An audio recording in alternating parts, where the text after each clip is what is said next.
Welcome to another deep dive. Okay, so picture this. You're in the heart of Mexico City, the Zocalo just buzzing with energy. I can only imagine. It's October 10th, 2024, and everyone's gathered to celebrate the 200th anniversary of the Mexican Republic. There's music, excitement, the kind of atmosphere you just can't replicate. You can feel it, right? Absolutely. Yeah. And right in the middle of it all, a speech is given commemorating this huge historical milestone. That speech is our deep dive today. Okay. And let me tell you, it is packed with fascinating insights. We're going to uncover the story of Mexico's very first president, a man who chose the name Guadalupe Victoria. Yeah, what a name, right? It really is. I don't know about you, but that name alone just sparks my curiosity. It really does. It's a name that's practically woven into the fabric of Mexican independence. But the really interesting thing is that it wasn't his birth name. Oh, really? Yeah, he started life as José Miguel Ramón Fernández y Félix. Wow, try saying that 3 times fast. Right, quite a mouthful. It certainly doesn't have the same ring to it as Guadalupe Victoria. So what's the story behind him changing his name? Well, when he joined the fight for Mexican independence, he decided to make a statement. He chose the name Guadalupe Victoria, and it wasn't just a random choice. Guadalupe, of course, immediately makes you think of the Virgin Mary. Right, a powerful symbol in Mexican culture. Exactly, a symbol deeply tied to Mexican identity and the independence movement itself. And Victoria, I think we could all guess what he was going for there. Exactly. It embodies his hopes, his dreams for a triumphant outcome.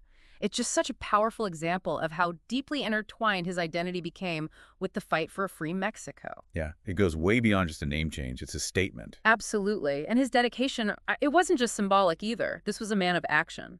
The speech mentions him spending a staggering 30 months in the jungle. Wait 30 months to avoid capture by the Spanish. That's right. That's over 2 years of living off the land, constantly on the move, just to avoid being captured by the Spanish. It's hard to even fathom. It really is. Yep. It makes you appreciate the incredible resilience of those who fought for Mexico's freedom. It wasn't just resilience, it was this deep commitment.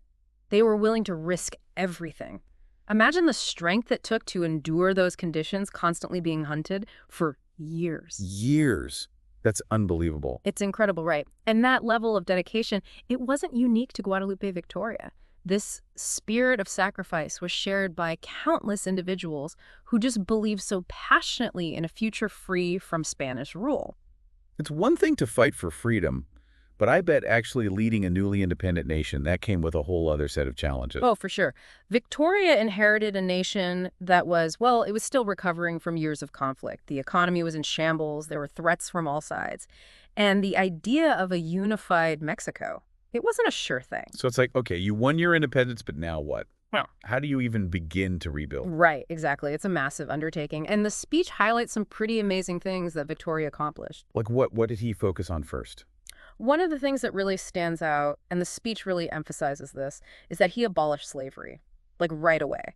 It makes you think how many other countries, especially back then, would do something that bold, that big, right after gaining independence. It's a really good point. You don't often hear about that. Usually it's this long, drawn-out struggle. Exactly. It speaks volumes about the kind of Mexico he envisioned, a truly free and just Mexico, and he didn't stop there. On top of getting rid of slavery, he also managed to rebuild the national treasury. Can you imagine? Starting from scratch, basically. After years of war, it had to be pretty much empty. It's amazing that he was able to do all of that. He was dealing with the aftermath of a revolution, trying to establish a stable government, and all while facing threats, challenges left and right. It's a lot. Talk about a baptism by fire. Speaking of challenges, there's a little tidbit in this speech that I bet a lot of people don't know. Did you know that even years after Mexico declared independence, there was still a Spanish stronghold holding out? No way, really? I had no idea. Yeah. It adds a whole other layer to the story, don't you think? Absolutely. So it wasn't just one big victory, it was a process. Exactly. It was a long struggle. And in a twist, it was actually Guadalupe Victoria's navy that finally defeated them. Wow. That's pretty impressive. It really paints a picture of the kind of leader he was. It's pretty amazing when you think about it. Everything Victoria accomplished. I mean, the odds were really stacked against him. Totally. And you know what's interesting? The speech doesn't just dwell on the past. It draws this really cool parallel between Guadalupe Victoria and today. You mean where it talks about Mexico's first woman president taking office? Yeah. Exactly 200 years after their first president? Yeah. That's got to be intentional, right? Oh, absolutely. Yeah. It's very deliberate.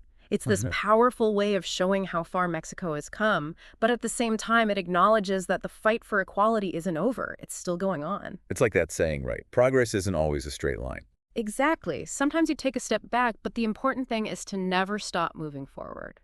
And that's what I love about how the speech uses history. It reminds us that the struggles of the past, they're still relevant today. We often think of history as something in a textbook, but the fight for a more just world, it's something every generation has to deal with. So true. It reminds us we're all part of this bigger story, this ongoing struggle for progress. Yeah. And speaking of stories, we can't forget that anecdote about Guadalupe Victoria's remains. What was it preserved in again? Aguardiente. Aguardiente. That's the strong Mexican spirit. Yeah, stronger than tequila. So the story goes they preserved his remains in aguardiente and put them in this fortress. And years later, when U.S. troops invaded, these soldiers stumbled upon these containers. Got a little curious. And, well, let's just say it didn't end well for them. You've got to be kidding me. See, that's the kind of story that just sticks with you, Yeah. whether it's 100% true or a little embellished over time. It's just fascinating. Yeah, it is. And it gets you thinking about how we shape our understanding of history through these stories and legends. Even if they're not completely accurate, they still have this power. Because at the end of the day, history isn't just about dates and names. It's about people, their lives, their legacies. Exactly. And it's often those captivating stories, those little details that make the past come alive.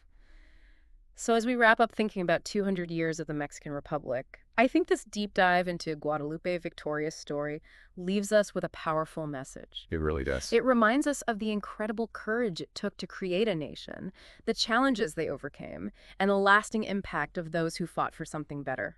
And for me, what really sticks out is that question the speech asks. What can we learn from Guadalupe Victoria's commitment to independence and freedom?